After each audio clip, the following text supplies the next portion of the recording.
Okay, well, the gentleman I'm going to bring to the stage right now, a lot of you guys have talked to him. His company sponsored our incredible coffee out in the hallway earlier today, which we love. But he's an incredible gentleman with some really valuable things to share, and so I'm real happy to bring him to the stage. If you've talked to him, you can hear in his voice that he is a former radio broadcaster because he has this beautiful, full voice. And he's worked really in every medium as a personality, an editor. He's been a brand voice, so you've heard him for many years, even though you may not recognize him. And he was the inaugural editor of PC World Canada, and then he joined Get Response Email Marketing about 2 years ago. Now, he's community director, and he helps introduce people to the Get Response features that has created the industry's first integrated responsive design editor, and he'll explain a little bit more about what that is. But today, he's going to share with all of us how mobile changes the message. And what that means is changing tactics for the new smartphone reality. We talked about that a little bit, but how we integrate our smartphones and how we're using our email messaging and our email promotion. So he has a little phrase which I love because this is very close to my heart, but he says, what you say, when you say it, and how you say it, it's all in the message. So I love how many times you hear that. It's not what you say, but how you say it. And that's so true, and it's such a big part of how we're going to get our message across. So I'm thrilled to bring him to the stage. Please help me welcome back to the stage the incredible Jim Ducharme. Going mobile. Well, I'm gonna find a home. We'll see how it feels going mobile. One of our very valued sponsors. Thank you for being here. Thank you. It looks like one of my shoes have come untied, so as much as I'd enjoy the comedy, and you probably would too, I should probably tie this up right now. I am Jim Ducharme. I'm the community director for Get Response Email Marketing, and I'm glad to be here, and we're very happy to be the sponsor of the coffee break, so I hope you've all enjoyed the coffee and it's kept you awake. Awesome. I'm going to speak to you today about how mobile changes the message, how it changes the conversation, and I suppose the first thing I should do is grab this clicker and let the guys know at the back that apparently the monitor isn't working, not that it's a big deal, but. So let's make sure I can get to the first one here. When technology travels, everything changes. Everything. And any kind of technological development that fundamentally affects how we communicate is radical. Let me tell you about how things have changed. 82% of people use their mobile phones to check email. 41% of emails are opened on a mobile device. This is from a study we did in August of 17 million emails. More interesting, 42% of subscribers will delete emails that don't display correctly on their phones. And I think we're going to run into a problem with the fonts here. Yep. So we'll just keep going. How personal are smartphones? 72% say they are normally no more than 5 feet away from their smartphone. And I bet there's not one person in this room that could tell me otherwise as far as they go. 35% have used them in a cinema. Let's hope they were texting. 55% unfortunately use them while driving. Where I'm from in Ontario, Canada, we now have a law. It'll get you a $155 fine if you're using a handheld device. Here's an interesting one. Look at this percentage. 19% admit to having used a smartphone in church. And the first thing that struck me was, are they live tweeting the sermon? And I'm not making this up. On the flight here, I ran into a divinity student who's now a college recruiter. Both her parents are ministers, and I swear this is the truth. She told me that when she goes to the sermon that her father is giving, she live tweets it. She live tweets the sermon, and I'm sure that there's lots of other churches that are doing that. So the takeaways from today's sermon are 12% say they've used it in the shower. How do you use a smartphone in the shower? I mean, you can, this lady right here, you can do, oh really? Okay, we're gonna have to talk about that later.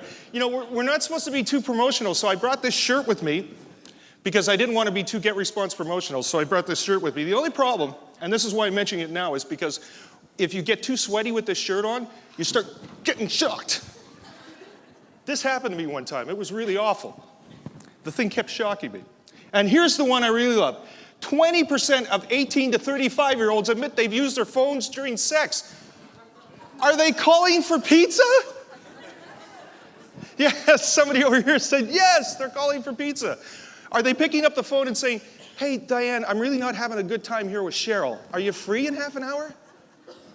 And most people have said to me when they see that stat, they suspect it's not actually the phone they're using, it's the camera they're using. So I would make sure that you have a talk with your boyfriend or girlfriend and make sure that that click sound is undisableable, if that's a word. They can't disable that on their phone. You probably know this gentleman, Bond Halbert, from the Halbert Letter, brilliant marketer. He had a great quote that I want to share with you about detecting the dialect. Every medium has its own language. The explosive growth of mobile offers a great opportunity to whisper into the ear of your subscribers which is really powerful if you adjust your message to that new dialect. Listen. Listen to how people communicate via mobile, or for that matter, whatever device or channel you want to communicate with them. Listen first, detect the dialect, and then join the conversation. Loosen the corporate marketing tie. Other people have mentioned this. We're talking about a casual communication medium. You don't have to talk formal to people. You don't, especially if you're doing B2C, and even if you're doing B2B, you don't necessarily have to have that tight tie. Tell good stories. Stories are the best. I mean, probably the closest attention you paid to me so far on stage was when I was telling the story about the minister in the airport.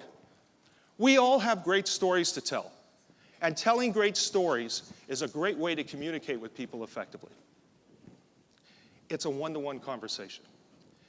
If you're wondering why one of the prime reasons why radio, which is my old business, my old job, is still competitive, one of the reasons it's still competitive is because radio knows something that email marketing and online marketing needs to learn. And that is, it's one-to-one. Nobody gathers people around their smartphone unless they have a cool photo or a video to show them to read their email with them. It's one-to-one. They're not thinking that it's a group communication.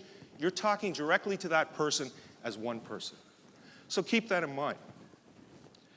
And don't just talk about yourself all the time. I mean, this is an easy one, right? If people are always going places and they're talking to people and all they ever do is talk about themselves, they become pretty uninteresting pretty quickly. I should probably turn this flashing t-shirt off before I give somebody a seizure in the back row. That wouldn't be good. The cameraman right now is going, oh, geez, the white balance. Keep your promises, but change up the experience. Show them that you're reliable by keeping your frequency, but surprise them. Give them that endorphin rush with a nice surprise, a quick message, a reward. Give people fun, wisdom, insightful wisdom that they can share with other people. How many people here worked in an office that had a water cooler? Show me your hands. And that's where the discussions went on? In the lunchroom, everybody gathered around the water cooler? Okay. Be the digital water cooler. Be the digital water cooler where people want to share that information back and forth. And it doesn't matter if that information is text, photos, videos, audio. Give them something they want to talk about and that they want to share. And make them look good. Give them information that makes them look smart. So that when they tell somebody something, they go, wow, where'd you hear that? And the response can be, I read a lot. Surprise them with short, tightly focused offers, which are keyed to what's happening now. What's going on now? What's relevant? You've heard a lot of people up here talk about headlines and following the trends and how important that is. And it is important. And let me give you an example. This is the Get Response logo. Talk Like a Pirate Day, yar! That's about as good as I can do, was last week. So we decided to change up the Get Response logo, post it on Facebook and Twitter. And that's what we came up with. Kind of looks like my Uncle Ernie. Smartphones travel with us. Remember what I said about technology traveling. They travel with us. They experience our lives with us. It doesn't matter where we are, the moments that we're in. That's where the smartphone is. And it's going to affect how they respond to your message. When we're happy, when we're sad, when the dog bites us on the behind as we're heading out the door for work, the smartphone is there with us. And that's when your message could arrive. So the fact that they live in the moments means that we have to think about the moments too. Not quarters, not seasons to seasons. I'm not saying you shouldn't think about that. I think what I'm saying is that what you should do is add that consideration to your strategy that you have already. And consider the moments. So how can you get to know and understand those moments better? By the way, that is my Uncle Ernie. He was a pioneer in the radio industry. That was an early form of the Walkman, in case you're wondering. Never caught on because it didn't do well in the rainstorms for some reason. The persona calendar, it's like an editorial calendar. Only it's a sketch, a character sketch of the people you're trying to reach. And the actual format of it, the actual construction of it, is really free form and up to you. But what it is trying to get to know your subscribers and what they may be doing at any given moment when you want to talk to them. Think of it as a character sketch, as I said. Knowing the now, and knowing what's going on now, and knowing what they may be doing now, knowing what the soccer mom is doing now, when that soccer mom might actually be thinking of going out and buying those new shoes, is absolutely critical when that technology is traveling with them. I have a friend who's a guitar teacher, and she has a client who will not communicate with her at any time via phone or in person. It's all text. Now, that may just be because this one individual is, I don't know, passive-aggressive or something. It may also be that she's a very busy parent, and having that unidirectional choice, that choice to make the discussion on her timeline, either bidirectional or just ignore whatever you're saying to them, or get back to you at her convenience, is handy for her. I want to make one quick quote here about big data, because everybody hears about big data and they panic because they think about all the technology that's involved with big data. But look at this great definition of it. Big data is a popular term used to describe the exponential growth, availability, and use of information, both structured and unstructured. In other words, it's the use of what you know and what you can know. It's not rocket science, or as we like to say, rocket surgery. Creating a persona calendar. What you're doing is using the data, as I said, to come up with that sketch of your subscribers. How can you get that? Your frontline people, your customer service people, your salespeople. And here's the cool thing about that. They're talking to the customer every day, so they have an idea of the questions and the comments these people are making. They most especially have the questions. And you know what questions get you? Questions get you great answers, and great answers to good questions is fantastic content. So if you're trying to come up with content for your newsletter, for your blog, for Facebook, or wherever, talk to these people. Get onto Google and do a search for the topic that you want to talk about, and take a look at the questions that people are asking. And if you can come up with good answers for those questions, that's great content. Run groups. Run online webinar apps. Be able to do a focus group via Skype or Google+. The sample group doesn't have to be that big, and neither does the cost, to give you some insight into the people you're trying to talk to. Understand this. Pretty much no one in this room is normal when it comes to email. It doesn't matter if you're the CEO. Delaquist loves to say this. Email marketers are not normal. Whatever you're seeing in your inbox, the kind of experience you're having with email, it's not the normal experience that other users are having. They don't live, breathe, and eat email the way we do. So, can I introduce your main competition? Does everybody want to know what the most important competitor with you and your message is today? Yes. Would you like to know? Grumpy Cat. Grumpy Cat. Tippy the water skiing squirrel. Bobby the 4-year-old who can shoot 5-point, you can tell I'm a Canadian, I watch hockey, 3-point baskets all day long. There used to be a time when you were where you were sending your message via media that had rules. That's what we talk about, media formatics. They were formatted. You knew that the other guy couldn't get away with anything really that much more original than what you could do via the mediums you had. You could have a quarter page or a half page. You could get a 30-second commercial or a 60-second commercial. Everybody was competing by basically the same rules. That's changed.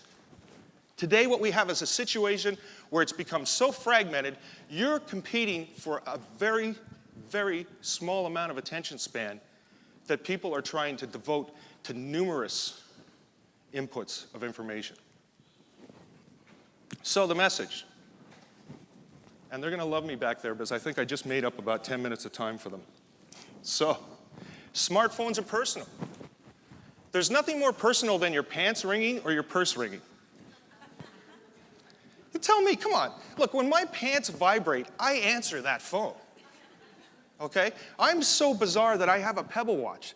This thing goes off, it's like Pavlov's dog running for the water dish when the bell rings. I gotta look at this thing. Look, my sister just posted another 60 wedding photos. Awesome! Is that relevant to me right now? No, not really, but the phone vibrated, so I've got to check out what's there. Smartphones, as I said, live in the now. Think about the moments. Think about the moments as well as the quarters. And Jay John from Brightwave Marketing is coming up after me, and he's going to have some really incredible stats for you. And what's interesting is a lot of the stats that they have sort of back up what I've been saying to you. So what you'll get is a lot more information, a lot more statistics and studies that they've run. I think you'll find those very interesting. Listen, learn the dialect and the topics at hand. If you go to a cocktail party, do you walk up to the front of the stage? Well, maybe I would. But do you walk up to the front of the room and say, "I'm here. This is awesome. Talk to me." That's exactly the reaction you get if you did that at a cocktail party. No, you go around the room, you listen to the conversations going on, you find a group of people who are talking about something that's relevant to you, that you think you can actually make some kind of contribution, some kind of insightful contribution to, and you join that conversation. The same thing with online marketing. And again, remember, when it comes to channels, humans don't think about the channels. We sweat the channels, we sweat the technology, humans don't. Loosen up, take it easy, relax. No? Be conversational. And remember, you have the insight at your fingertips. Analytics are important, data is important, but you have insight at your fingertips. You already have an idea of who the people are you're trying to reach. So use that insight and use your gut. Trust your gut instincts. It's not important what technology can do, it's important what we do with it. Talk about what people are doing with your product. Show people with video what people are doing with your product, rather than talking about a spec sheet of what your product can do. My phone arrived with 24 apps on it, my smartphone. I use 4. And every single one of those applications that I use on a regular basis is a communications app. It's something that connects me with people. Even my GPS helps me get to where people are to connect with them.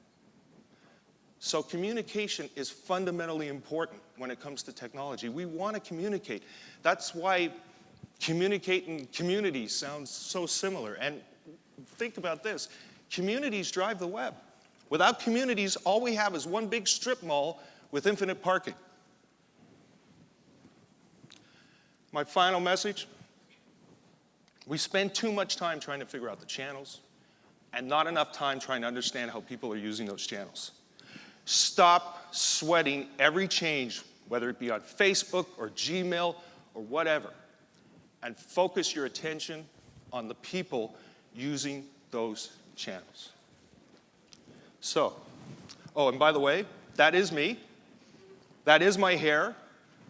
A few years ago, I thought since it's close to Halloween, I might as well go with that. The hair was later acquired by Donald Trump's toupee in a hostile takeover.